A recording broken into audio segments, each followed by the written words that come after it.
Welcome back to the second session about the qualities of man.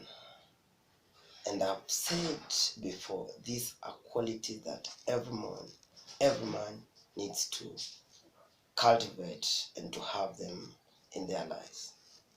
And I welcome you to this session, and I will be discussing about the fourth, the fifth, and the sixth qualities of manhood.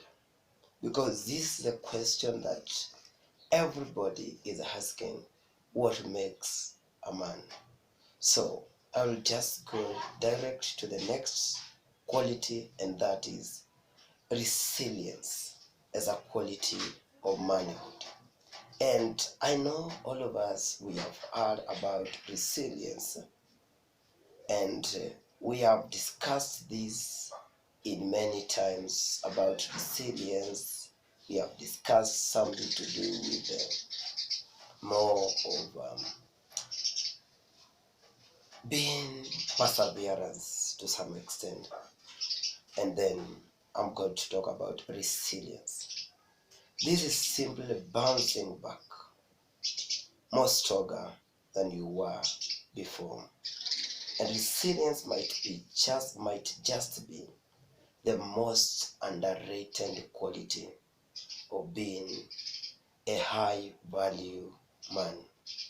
A resilient man isn't someone who doesn't fall. It's someone who, every time he falls,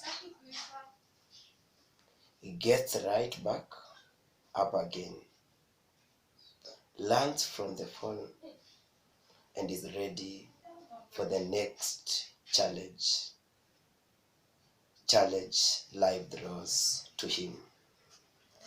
It reminds us that perseverance is not just about rising, but also about finding the strength to do so.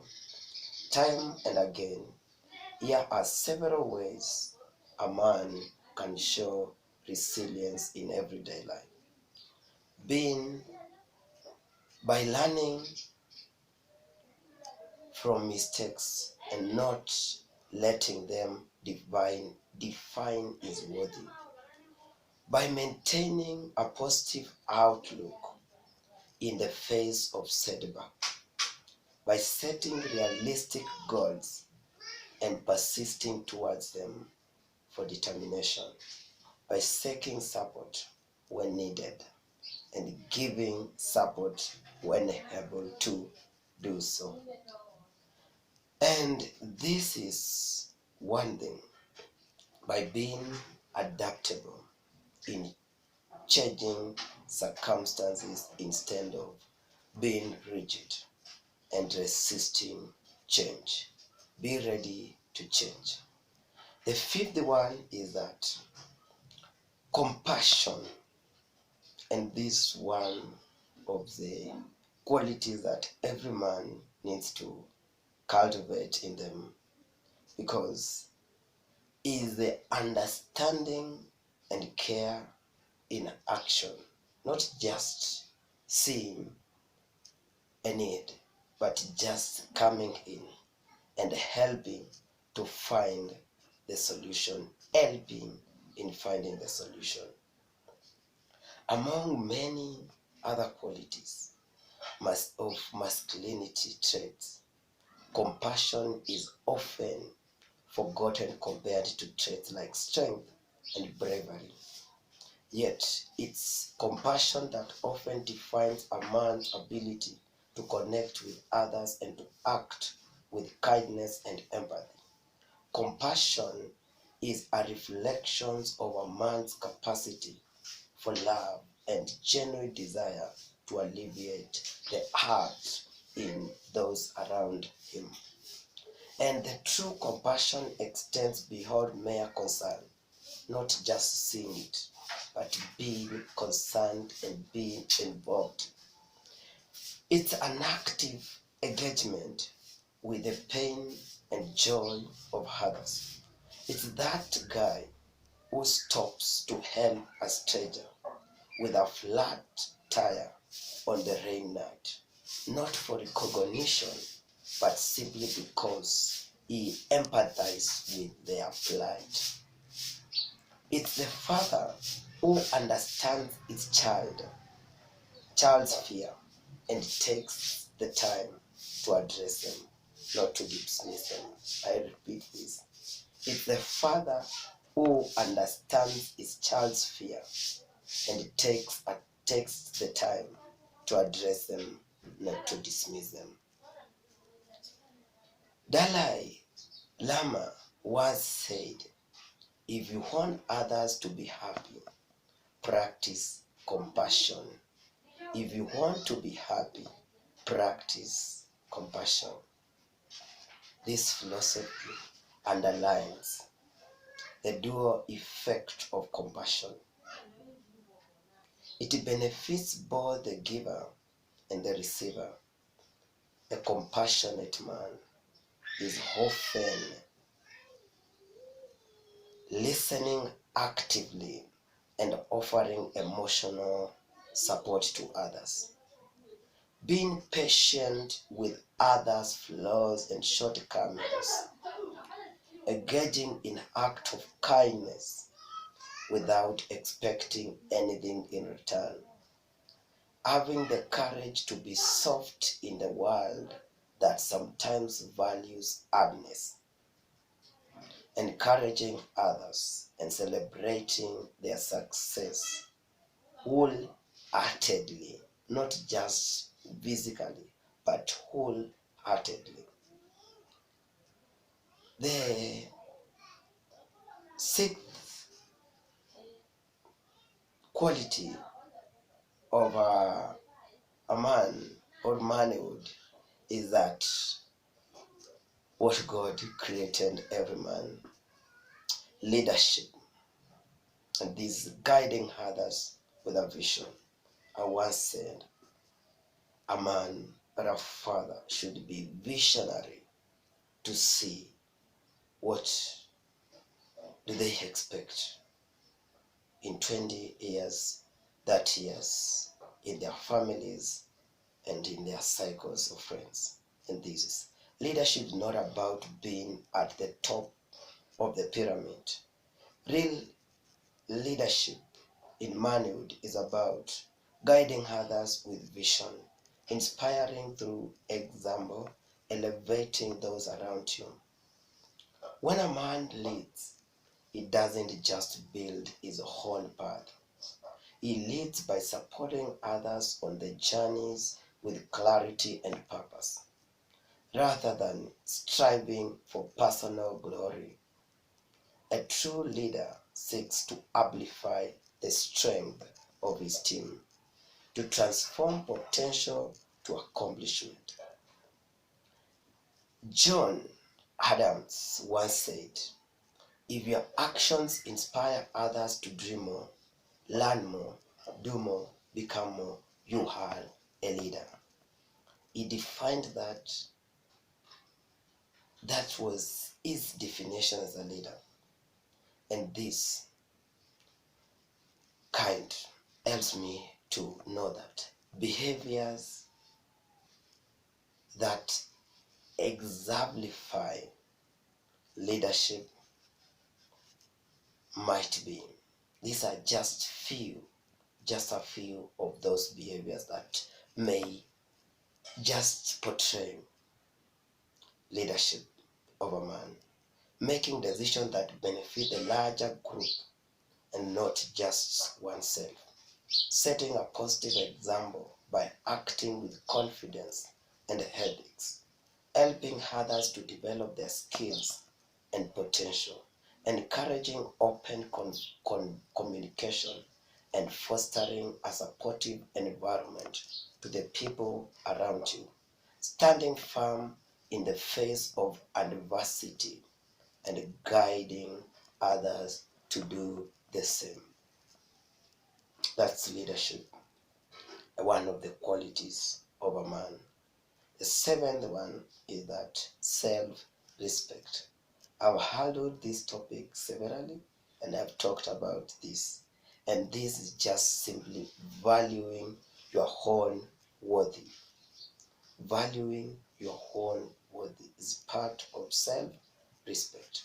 Self-respect gives men the courage to set boundaries,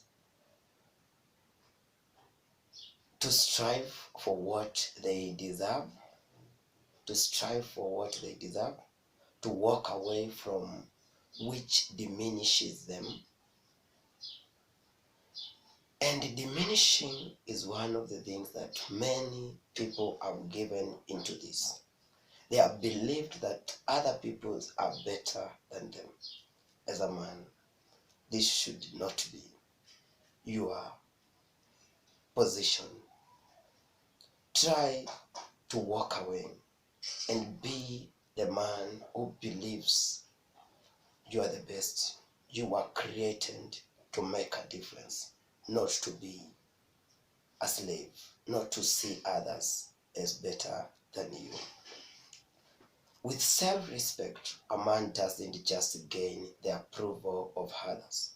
He earns his own, something that is fundamental to a healthy and robust sense of manhood. Self-respect isn't about arrogance or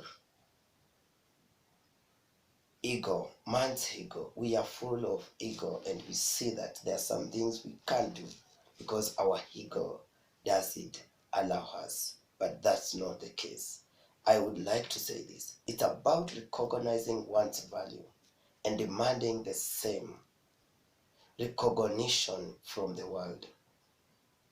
It's the silent strength that whispers when you are alone, telling you that you are worthy the good fight, that your ideas matters, and that your emotions deserve a voice.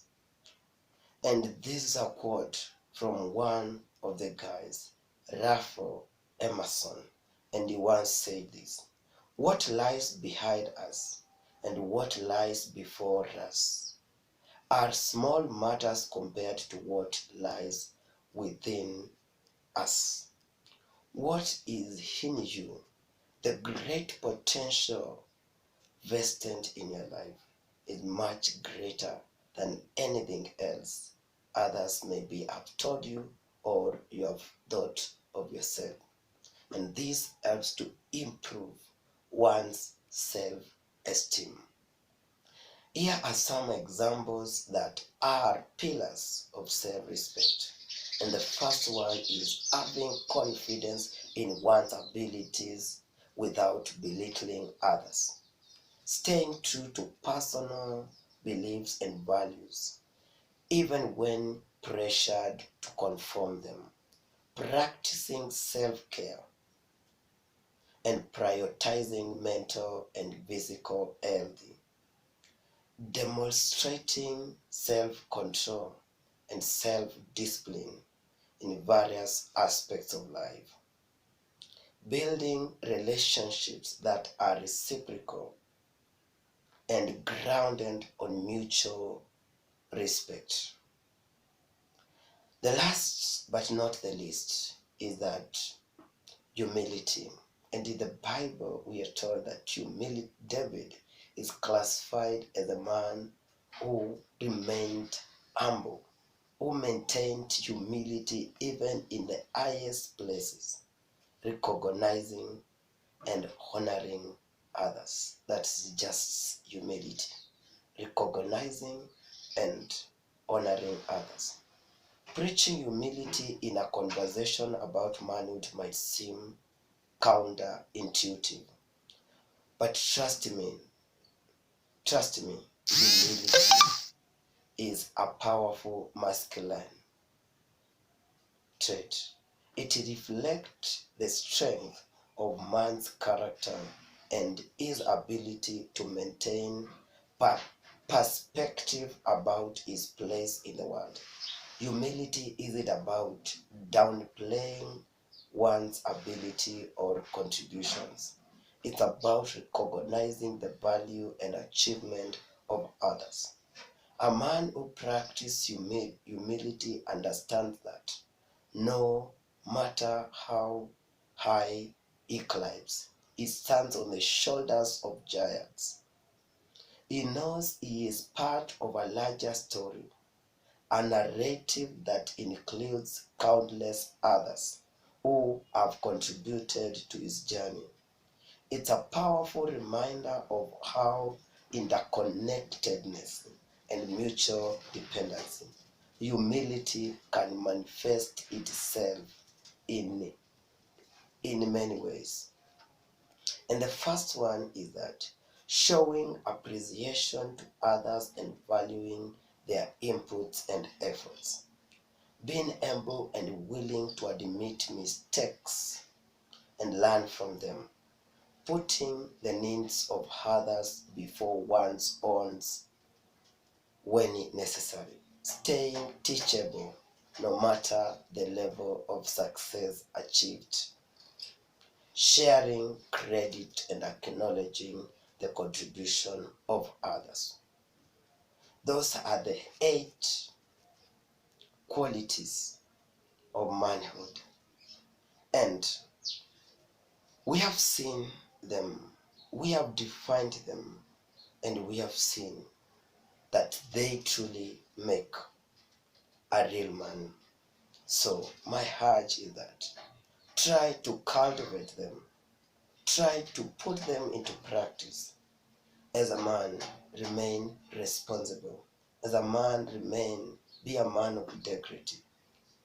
Be a man of courage. Be a man of perseverance. Remain compassionate and always take the leading role in the family and wherever you find yourself in. Always practice self-respect and remain humble regardless of the position and where God might have placed you. So I take this chance to wish you a wonderful kind of life as you work towards making yourself and remaining a man, observing masculinity not in a negative way, but making sure you practice masculinity in a positive way and in a way that will impact a life of others. And this will help us to build a society of men of character. If all men, fathers, and others who are in our society, men who are in our society, if they will stand to practice this, I think we'll have a wonderful society with men of character and men with the right qualities. So I take this chance to thank you for watching the channel and for watching this video. I urge you to go click the subscribe button and check to my channel. You make sure you like and you can leave a comment on how the video and how do you do like the channel to be improved. Thank you so much, and may God bless you and keep you. Thank you.